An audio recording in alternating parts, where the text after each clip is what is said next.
오늘은 벨사사를 심판하시는 하나님이란 제목으로 함께 말씀 나누겠습니다. 오늘 우리가 함께 나눌 말씀은 온 우주의 통치자요 역사의 주권자이신 하나님께서 바벨론 왕 벨사사를 심판하시는 장면입니다. 먼저 본문의 배경을 살펴보겠습니다. 우리가 본문의 배경을 이해하기 위해서는 다니엘서 5장 1절부터 6절까지의 내용을 한번 확인해 보아야 합니다. 제가 설명드릴 때 성경 지문을 통해서 그 내용을 살펴보실 수 있길 바라요. 다니엘서 5장 1절부터 6절까지 말씀이에요. 자, 그 본문의 배경을 잘 살펴보면 현재 바벨론 왕은 느부갓네살에서 그의 아들 벨사살로 정권 교체가 이루어진 것을 확인할 수 있습니다. 그렇죠? 고대 사회에서는 자신의 권세를 자랑하기 위해 사람들을 초청하여 잔치를 자주 벌였다고 합니다. 벨사살도 바벨론의 왕위에 오른 후에 여느 날처럼 잔치를 벌이고 있었어요. 그런데 그때 한 사건이 일어나죠. 그것은 바로 사람의 손가락들이 갑자기 나타나서 왕궁 석회벽에 글자를 쓰고 사라진 겁니다. 성경은 그 광경을 목격한 벨사살의 반응을 이렇게 표현하고 있어요. 다니엘서 5장 6절인데 제가 읽어드릴게요. 이에 왕의 질기던 얼굴빛이 변하고 그 생각이 번민하여 넓적다리 마디가 녹는 듯하고 그의 무릎이 서로 부딪힌지라. 아멘. 자, 어떤 모습으로 표현되어지고 있습니까? 벨사살은 지금 두려움과 공포에 휩싸여 있는 모습입니다. 요즘 말로 하면 공황이 왔다라고 하죠. 그는 지금 공황에 사로잡혀서 잔치를 벌일 상황이 아닙니다. 갑자기 나타난 손가락들로 인해 잔치의 영이 한순간에 깨지고 두려움과 공포만이 남았습니다. 그렇다면 이 사건은 왜 일어난 것일까요? 벨사살이 여느 때처럼 사람들을 불러 모아 잔치를 벌여놓고 있었는데 그가 황당한 유흥을 생각해냅니다. 그것은 바로 예루살렘 성전에서 탈취해온 성전 기물을 가지고 술을 마시는 거죠. 이러한 행동은 아무리 점령지에서 탈취해온 것이라고 해도 성전 기물이었기 때문에 신께 속한 것으로 여겼습니다. 그래서 그것을 연회의 술잔으로 사용하는 것은 이렇게 이방 나라의 땅, 이교 세계에서도 극히 예외적인 일이었다고 해요. 결국 이런 행동은 어떤 행동인 겁니까? 신성 모독을 의미하는 거죠. 우리가 지난 시간에 확인했듯이 다니엘서 1장 1절과 2절은 다니엘서의 전체적인 배경이 된다고 설명드렸습니다. 기억나실 거예요. 그렇죠? 하나님께서 유다 왕 여호야김과 여호와의 전 그릇을 바벨론 왕 느부갓네살에게 넘기신 것과 그 성전 기물이 바벨론의 신전에 보관되었다는 사실을 통해서 우리가 무엇을 확인할 수 있다고 배웠습니까? 열방의 진정한 주인, 열방의 패권을 지닌 진정한 왕은 바벨론 왕 느부갓네살이 아니라 여호와라는 사실을 우리가 확인해 보았습니다. 그리고 그와 동시에 성전 기물이 바벨론 신전으로 옮겨졌다는 것은 여호와의 활동 무대가 예루살렘에서 바벨론으로 옮겨졌다라는 것을 확인할 수 있는 대목이다라고 설명드렸어요. 기억이 나실 거예요. 그렇죠? 그리고 하나님은 당신을 신실하게 섬기는 다니엘과 같은 사람들을 통해 이방 땅에서 당신의 어떠함을 드러내는 것이 다니엘서의 핵심이라고 설명드렸어요. 그렇죠? 그래서 실제로 하나님께서는 느부갓네살에게 꿈으로 계시하셨고 다니엘을 통해 여호와의 어떠하심을 나타내셨습니다. 그렇죠? 우리가 지난 시간에 확인한 내용입니다. 자, 그러나 느부갓네살은 꿈의 해석을 들었음에도 불구하고 어떻게 했습니까? 여러분 한 주간 말씀 묵상 잘 해오셨죠, 그렇죠? 자기의 권력을 자랑하기 위해 신상을 세우는 오만함을 보였습니다. 그래서 하나님께서는 그의 오만함을 꺾기 위해 그를 나락으로 떨어지게 하셨고 하루아침에 보좌에서 내려와 거짓골이 됩니다. 이렇게 느부갓네살은 모든 것을 다 잃은 후에야 역사의 주권자요 통치자가 여호와이시구나 라는 것을 깨닫고 그분의 주권을 인정하게 됩니다. 이방 땅의 왕이었지만 하나님의 살아계심을 인정하게 되었다는 거예요. 그러면서 그를 찬양하죠. 그렇죠? 그러자 하나님께서는 그를 다시 복권시키셨습니다. 그렇죠? 그래서 느부갓네살은 다시 자신의 권세가 돌아온 것을 확인한 후에 하나님께 찬양과 경배를 돌리죠. 그것이 오늘 본문의 바로 앞선 내용입니다. 자, 그렇다면 이 모든 상황을 그의 아들 벨사살이 알았을까요? 몰랐을까요? 알까요? 몰라요? 왕위를 물려받은 후계자가 모를 수가 있겠습니까? 그죠? 상식적으로 모를 수가 없죠. 하지만 벨사살은 여호와의 성전 기물을 술잔으로 사용했고, 심지어 그 연회 자리에서 금과 은과 구리와 새와 나무와 돌로 만든 신들을 찬양했습니다. 이런 행동은 단순히 여호와의 주권을 인정하지 않는 정도가 아니라 그분을 조롱하는 신성 모드인 거예요. 이 광경을 목격하고 계신 하나님이 가만히 계시겠습니까? 성전 기물의 주인이신 하나님께서 가만히 계시겠냐라고요. 가만히 계시지 않죠. 그들의 연회가 끝나기도 전에, 그들이 연회를 즐기고 있는 중에 즉시 반응하셨습니다. 그것이 바로 왕궁 석회벽에 나타난 손가락들입니다. 사람의 손가락들이 갑자기 나타나서 왕궁 석회벽에 글자를 쓰고 사라진 거죠. 이것은 하나님께서 벨사살의 오만함을 징벌하기 위해 계획하신 사건입니다. 추측해보건대 벨사살이 그것을 보고 어떻게 했습니까? 두려움과 공포에 떨지 않습니까? 그렇게 두려움과 공포했던 이유는 아마도 이 불가사의한 상황이 별로 좋지 못한 상황이라는 것을 직감했던 것 같아요. 그렇죠?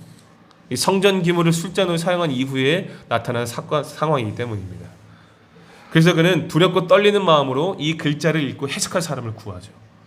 그의 부친 느부갓네살이 그랬던 것처럼 바벨론에 있는 모든 지혜자들을 불러 모읍니다. 만약 이것을 읽고 해석하는 자가 있다면 바벨론의 셋째 통치자로 삼겠다라는 포상까지 붙였습니다. 하지만 이 바벨론의 지혜자들이 이것을 해석할 수가 있습니까? 읽지도 못하는데 어떻게 해석합니까? 불가능해요. 왜 그렇습니까? 이 사건의 주체자가 누구세요? 하나님이시잖아요. 그죠? 그런데 하나님을 섬기지 않는 어떻게 이방 나라의 지혜자들이, 그죠? 이 일을 알 수가 있겠습니까? 불가능하죠. 하나님께 물어야 가능한 일인데 이방 나라의 지혜자들은 하나님을 섬기는 자들이 아니기 때문에 읽을 수도 없고 알 수도 없는 거예요. 아무도 해석하지 못하는 거죠. 자, 그런데 바로 그때 왕비가 등장하여 다니엘을 추천합니다. 왕비. 자, 여기에 등장하는 왕비는 벨사살의 아내가 아니라 그의 어머니로 추측할 수 있어요. 다니엘서 5장 11절 말씀을 보시면 왕비가 벨사살에게 그의 부친 느부갓네살이 겪었던 일들을 소개하는 장면이 나와요. 너의 아버지 느부갓네살이 이런 일들을 겪었다라고 소개하죠. 자, 이것을 볼 때 그녀가 벨사살의 어머니라는 사실을 확인할 수 있겠죠. 자, 이렇게 다니엘은 왕비의 추천을 받아 드디어 벨사살 앞에 나오게 됩니다. 자, 그런데 다니엘이 벨사살 앞에 나와 제일 먼저 한 말이 무엇인지 아십니까? 왕이 내리는 포상을 거절하겠다라는 거예요. 이제 본문 17절 말씀을 통하여서 본문의 내용을 한번 확인해 보겠습니다. 17절 한번 읽어볼게요. 시작. 다니엘이 왕에게 대답하여 이르되 왕의 예물은 왕이 친히 가지시며 왕의 상급은 다른 사람에게 주옵소서. 그럴지라도 내가 왕을 위하여 이 글을 읽으며 그 해석을 아뢰리이다. 아멘. 다니엘이 벨사살 앞에 나와 제일 먼저 한 말은 놀랍게도 포상을 거절한다는 말입니다. 심지어 포상과 상관없이 이 글씨를 해석해 주겠다고 말하는데, 어찌 보면 왕 앞에서 불손해 보이기도 하고 퉁명스럽게 보이기도 합니다. 둘 사이에 묘한 긴장감이 느껴지죠. 그죠? 벨사살 왕과 다니엘 사이에 이렇게 긴장감이 감도는 이유는 무엇일까요? 아마도 느부갓네살에서 벨사살로 왕권이 교체될 때 다니엘도 현직에서 물러나는 것이 아닐까라고 추측이 됩니다. 그렇죠? 보통 왕권이 교체될 때 그 왕을 섬기는 신하들은 보통 교체되는 경우가 아니겠습니까? 그렇죠? 일반적으로 정권이 교체될 때 일어나는 자연스러운 현상이죠. 자, 그런데 우리가 좀 더 합리적인 의심을 해보면 좋을 것 같아요. 좀 더 합리적인 의심. 여러분, 벨사살의 이 사건을 해석해줄 지혜자를 찾을 때 과연 다니엘의 존재를 몰라서 부르지 않았을까요? 아니요. 그는 분명히 알고 있었을 것입니다. 부왕이 그의 후계자를 위해 왕위를 물려줄 때 다니엘의 존재를 알리지 않고 내려왔을까요? 그럴 수가 없습니다. 그렇죠? 물론 우리가 다음 주에 묵상해 볼 내용이긴 하지만 이 벨사살 다음 왕으로 세워지는 메데스라는 다리오 왕조차 다니엘의 지식과 학문이 뛰어나서 그를 계속해서 중요하고 있는 내용을 확인해 볼 수 있어요. 그런데 느부갓네살 왕이 그의 아들에게 이렇게 학문과 지식에 출중한 심지어 그가 섬기는 하나님을 경험한 느부갓네살 왕이 벨사살에게 그 내용을 얘기하지 않았다? 그럴 수가 없는 거죠. 그렇죠? 느부갓네살 왕은요, 이방 나라의 왕이었지만 여호와의 살아계심을 아주 혹독하게 체험했습니다. 왕비가 그 부왕 때 활약했던 다니엘을 추천한 것만 해도 벨사살의 부모는 다니엘과 그가 섬기는 하나님을, 그렇죠? 분명하게 말해 주었을 겁니다. 하지만 벨사살은 다니엘의 존재를 인정하지 않았던 것으로 예상이 돼요. 그죠? 충분히 그럴만하죠. 좀 더 깊이 생각해 보면 다니엘만이 아니라 다니엘이 섬기는 하나님과 그분의 주권을 인정하지 않았던 것으로 생각이 됩니다. 왜 그럴까요? 감히 변방, 그것도 속국에서 섬기는 나라의 신이 대바벨론 제국의 왕을 어찌할 수 있다는 사실이 인정이 안 되는 거죠. 그죠? 그래서 벨사살은 이러한 자신의 생각을 사람들 앞에서 가시하기 위해 여호와의 성전 기물을 술잔으로 사용하는 기행을 벌인 것으로 예상할 수가 있습니다. 그죠? 실제로 다니엘서 5장 2절 말씀을 보면 이렇게 기록되어 있어요. 5장 2절 말씀 보실까요? 벨사살이 술을 마실 때에 명하여 그에 붙인 느부갓네살의 예루살렘 성전에서 탈취하여 온 금은 그릇을 가져오라 명하였으니. 자, 보세요. 다니엘서를 기록한 저자는요, 벨사살이 성전 기물을 가져오라고 할 때 앞에 무엇을 수식하고 있습니까? 그에 붙인 느부갓네살이 예루살렘 성전에서 탈취하여 온 그릇이다라고 분명하게 밝히고 있습니다. 약탈해온 나라의 기물이라는 점을 분명하게 밝히고 있다는 거예요. 그죠? 그러면서 이렇게 성전 기물로 술을 마신 후에 뭐 했어요? 금, 은, 구리, 쇠, 나무, 돌로 만든 신들을 찬양했다라고 기록되어 있습니다. 다시 말해 벨사살의 이러한 기행은요, 충분히 의도되어진 모습이라는 거죠. 다니엘과 그가 섬기는 신을 조롱하기 위해 이러한 기행을 벌인 겁니다. 그래서 왕궁 석회벽에 손가락에 나타났을 때 이 현상이 좋지 않은 일이라는 것을 직감하고 두려워했던 거죠. 자, 그러나 더 놀라운 사실은 뭔지 아십니까? 이 사건을 경험했음에도 불구하고 벨사살의 오만함은 사그라들지 않죠. 그는 다니엘의 존재를 충분히 알고 있었음에도 불구하고 지혜자들을 불러 모을 때 그를 부르지 않았어요. 그의 어머니가 다니엘을 추천할 때에도 벨사살이 직접 그를 불렀다라고 기록된 내용은 어디에도 찾아볼 수가 없습니다. 그저 다니엘은 부름을 받아 왕 앞에 나왔다라고만 기록되어 있습니다. 뿐만 아니라 5장 13절 보시면 벨사살이 다니엘을 향해 뭐라고 말했는지 아십니까? 5장 13절 보세요. 네가 나의 부왕이 유다에서 사로잡아온 유다 자손 중에 그 다니엘이냐? 라고 묻고 있습니다. 그죠? 무엇을 의미하고 있는 거예요?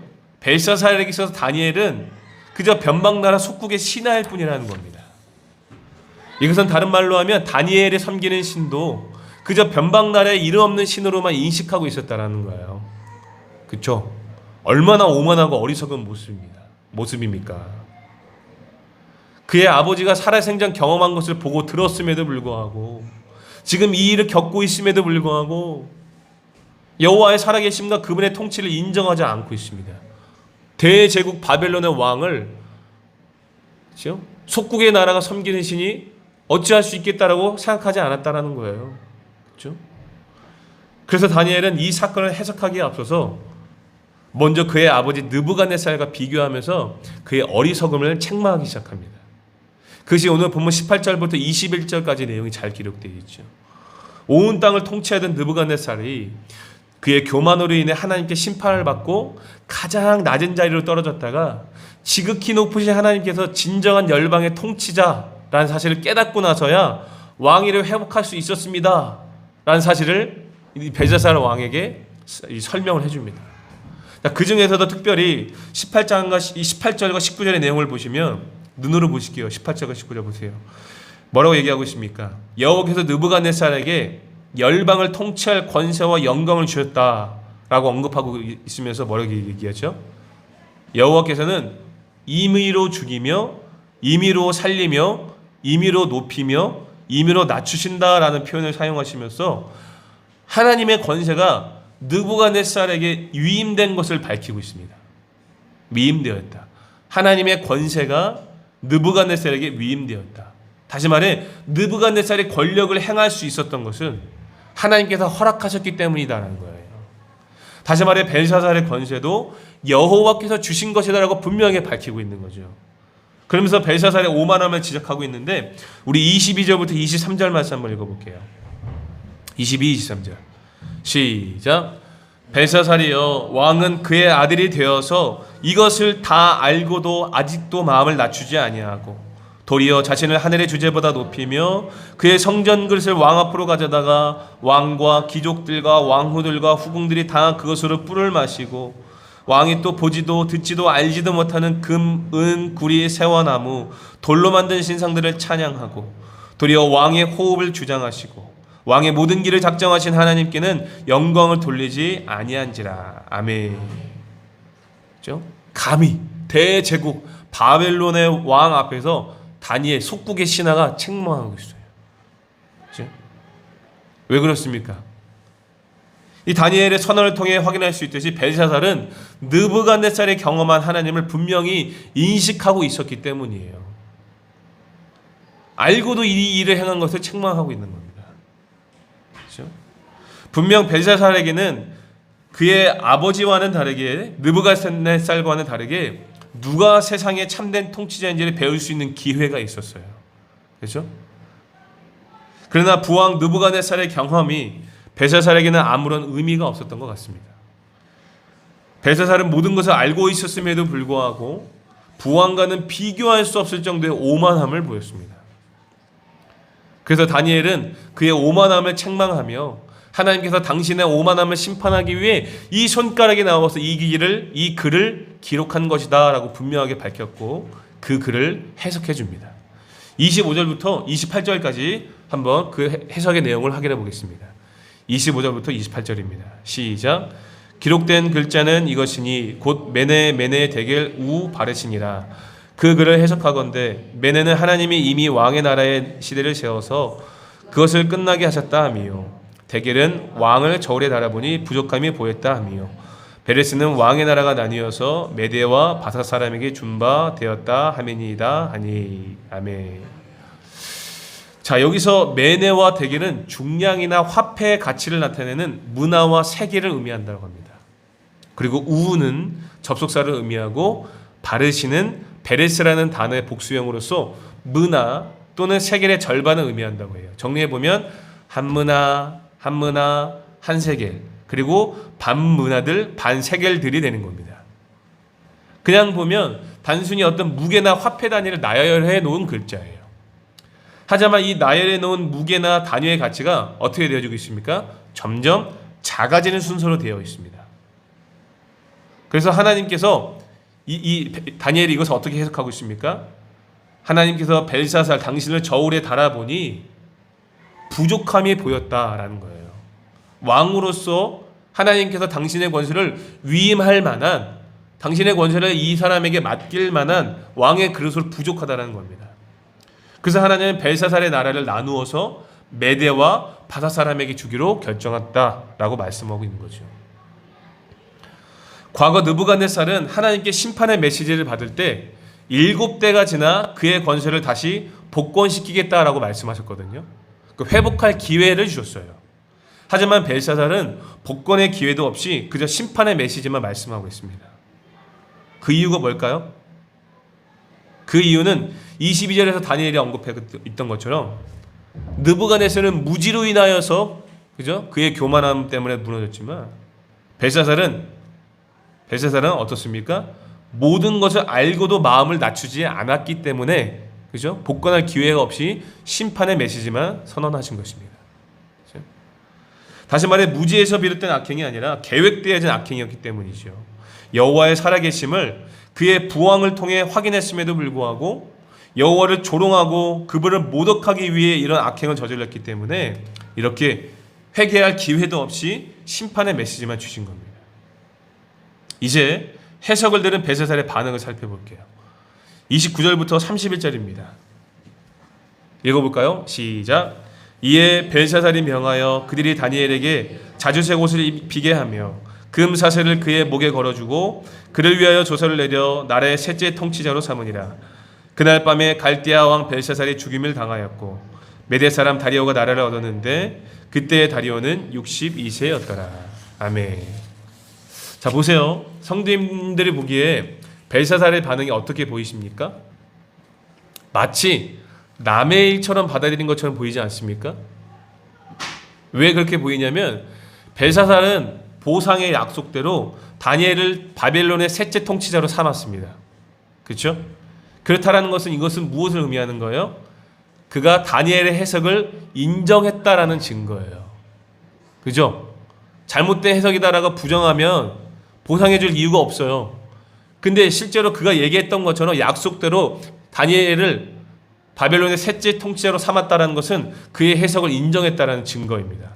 그런데 당황스러운 것은 뭐냐면 이 해석을 듣고도 그가 아무런 반응을 보이지 않았다라는 거예요. 그렇죠? 이 해석이 누구를 향한 메시지입니까? 벨사살 자신을 향한 메시지입니다. 그런데 그 내용이 상당히 심각한 내용이에요. 대제국 바벨론이 무너지고 멸망한다는 내용입니다. 그가 심판당하는 내용이에요. 그러나 그는 아무런 반응을 하지 않고 있습니다. 앞서 그의 아버지 느부갓네살은 절망으로 떨어져 혹독한 고난을 체험하지 않았습니까? 모든 것을 잃은 후에 다니엘의 하나님과 그분의 통치를 인정하고 찬양했습니다. 앞서 그의 아버지의 상황을 경험했음에도 불구하고 회개하거나 하나님의 주권을 인정하는 모습이 전혀 기록되어 있지 않아요. 그래서 다니엘은 본문 23절에서 벨사살에게 분명하게 선언했잖아요. 23절 보세요.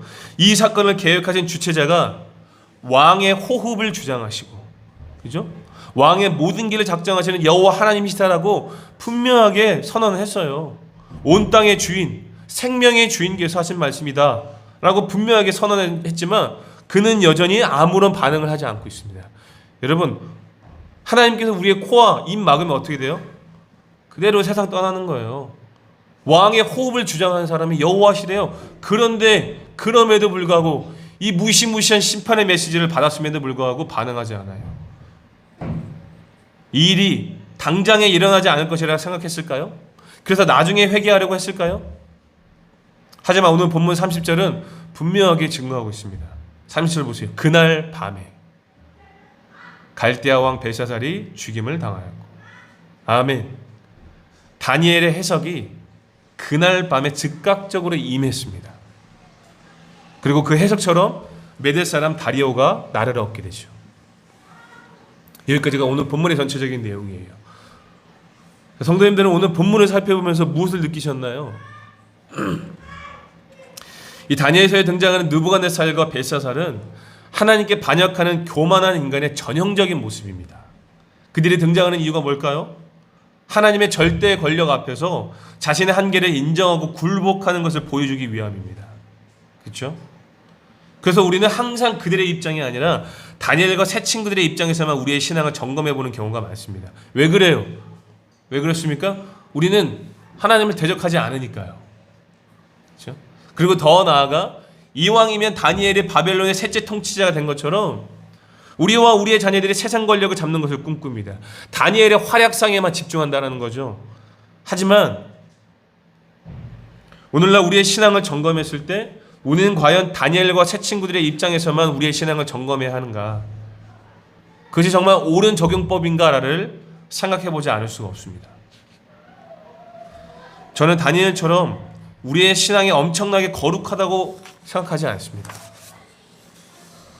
저는 사실 다니엘처럼 세상 권력자 앞에서도 여호와를 의지하여 담대하게 할 말도 하고 여호와의 살아계심을 증거하는 일에 엄청나게 하나님께서 나를 사용해 줄 것이다 라는 그런 기대감이 크지가 않아요. 왜냐하면 다니엘처럼 우리가 하나님의 백성이라는 정체성을 지키기 위해 뭔가 좀 치열하게 살아낸다라든지 사자굴에 던져지는 위험이 있어도 어떤 신앙의 절개를 지켜내려는 모습이 오늘 우리에게서 나에게서 발견되지 않기 때문입니다. 오히려 벨사살의 모습과 더 가까운 것이 오늘 우리의 모습이에요. 그렇지 않습니까? 우리가 그것을 인정하지 않을 수가 없어요. 다시 말해 벨사살의 입장에서 우리의 신앙을 점검할 것을 우리가 생각해 보자는 거죠. 저는 개인적으로 본문을 묵상하면서 간단하게 두 가지 정도의 점검해 보았어요. 첫 번째는 오만함입니다. 지금 나에게 교만한 마음, 오만함이 없는지를 점검해 보아야 되죠. 벨사살은 그가 가진 권세가 여호와께로부터 왔음을 알고도 마음을 낮추지 않았습니다. 그의 부왕 느부갓네살이 보여준 모습을 확인했음에도 불구하고 여호와의 통치를 인정하지 않았어요. 끝까지 마음을 낮추지 않았던 그 오만함 때문에 그는 심판을 당하게 된 것입니다. 물론 이곳에 계신 성도님들 중 어느 누구도 벨사살처럼 열방의 패권을 쥐고 있을 만큼 대단한 세상 권세를 가진 분들은 없습니다. 그렇죠? 분명 우리는 벨사살의 상황과는 달라요. 오만할 만하죠, 벨사살은. 하지만 벨사살이 보여준 오만함은 우리에게도 발생할 수 있다는 것을 부정할 수가 없다는 거죠. 왜 그런지 아십니까? 사람은 본질적으로 자기를 우선순위에 두는 부패한 습성을 가지고 태어나기 때문입니다. 그래서 교만은요, 선택사항이 아니라 옵션처럼 우리에게 붙어 있어요. 나는 교만하지 않다라고 말하는 사람은 거짓말하는 것과 똑같습니다. 그러나 우리에게 교만이 잘 드러나지 않는 것은 무엇 때문이겠습니까? 우리가 그것을 잘 절제하기 때문이겠죠.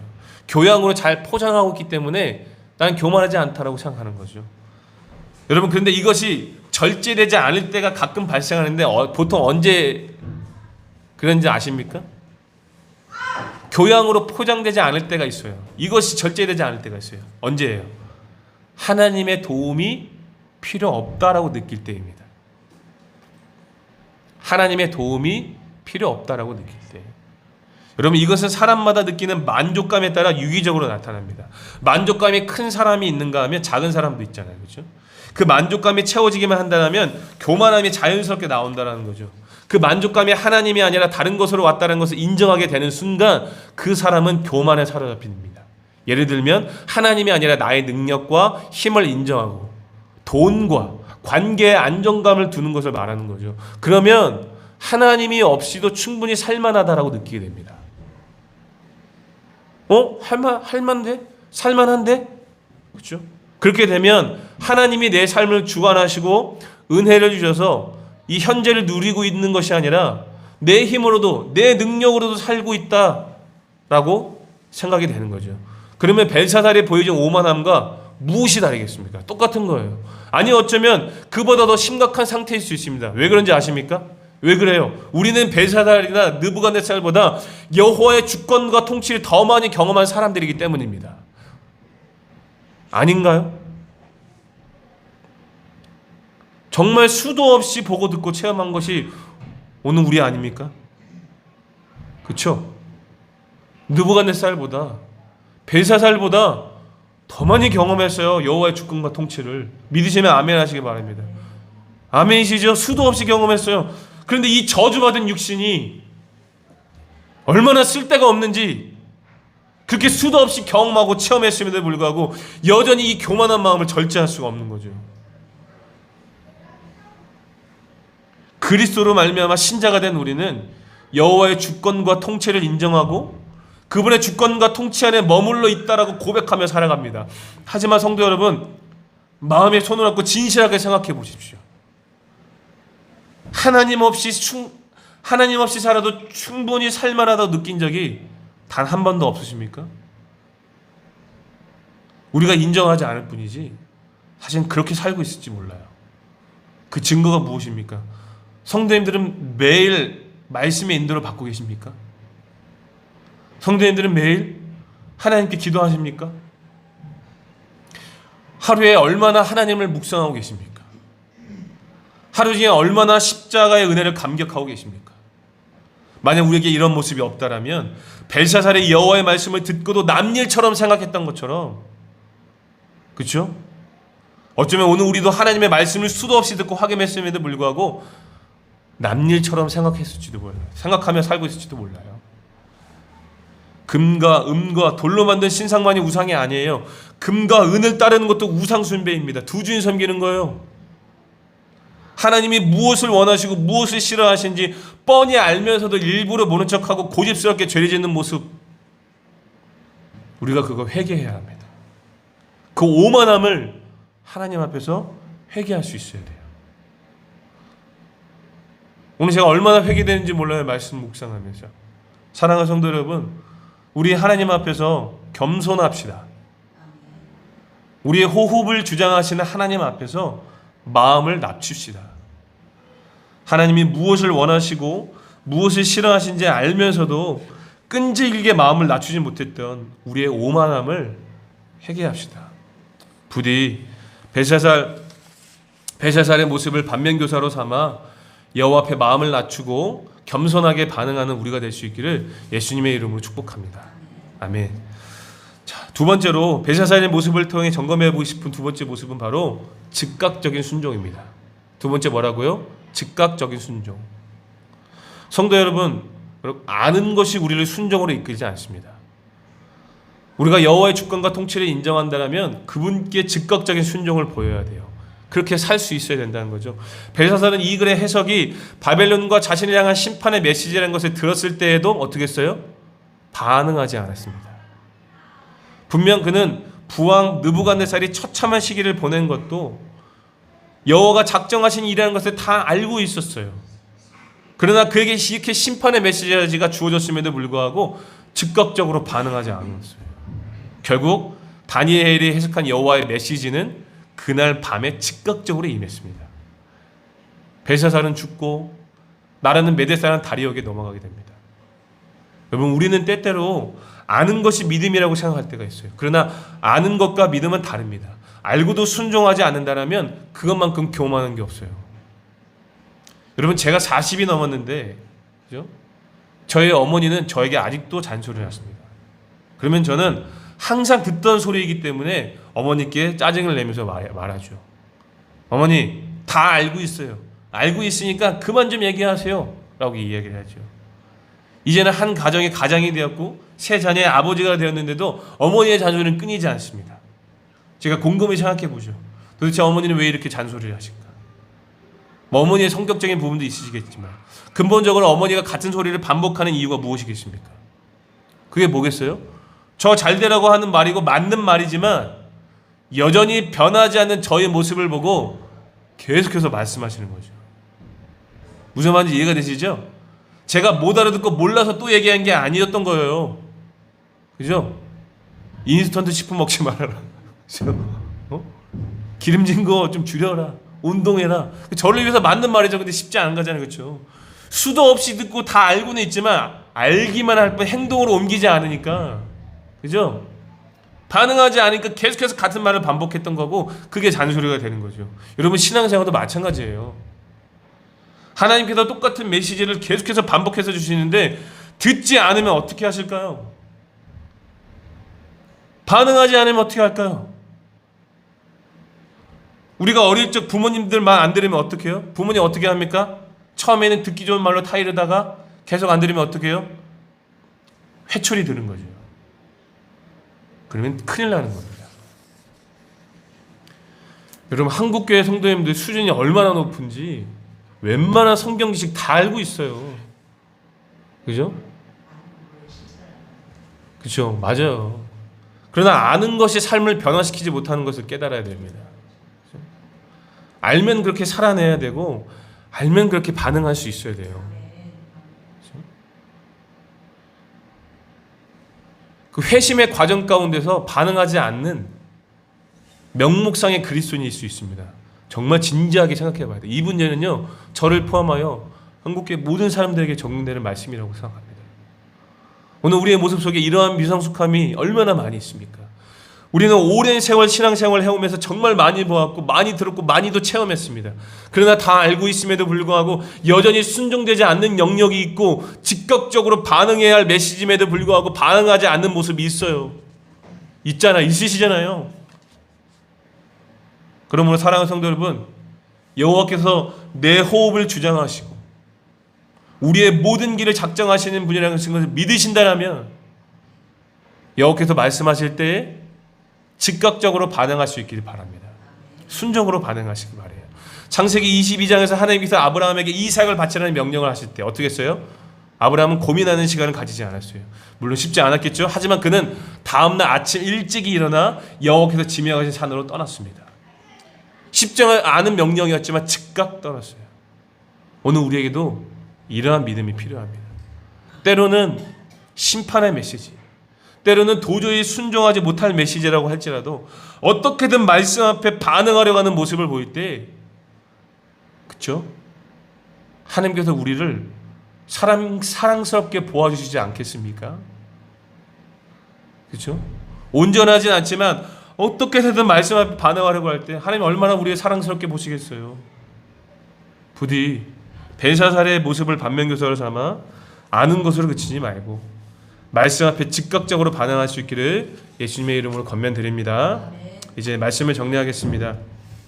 벨사살은 느부갓네살의 뒤를 이어 바벨론의 왕이 되었지만 이것은 만물의 통치자여 역사의 주인이신 하나님께서 그 권세를 허락하셨기 때문입니다. 벨사살은 그의 아버지 느부갓네살의 과거를 통해 이 사실을 분명하게 알고 있었지만 여전히 마음을 낮추지 않았고 오히려 하나님을 조롱하고 오만함을 보였습니다. 심지어 다니엘을 통해 심판의 메시지를 받았음에도 불구하고 아무런 반응과 회개가 없었습니다. 결국 그는 하나님께서 말씀하신 대로 심판을 받게 되죠. 그러므로 우리는 벨사살의 모습을 반면교사로 삼아 내 호흡을 주장하시는 하나님 앞에 겸손하게 마음을 낮춰야 됩니다. 내 길을 작정하시는 하나님께 순종으로 반응해야 됩니다. 부디 본문을 통해 주시는 교훈이 우리의 신앙의 귀한 도전이 되어 여호와의 주권을 인정하지 않는 저 세상을 향하여서, 저 이웃을 향하여서 합당한 그리스도인의 모습으로 하나님의 어떠하심을 나타내는 복된 인생들이 될 수 있기를 예수님의 이름으로 축복합니다. 아멘.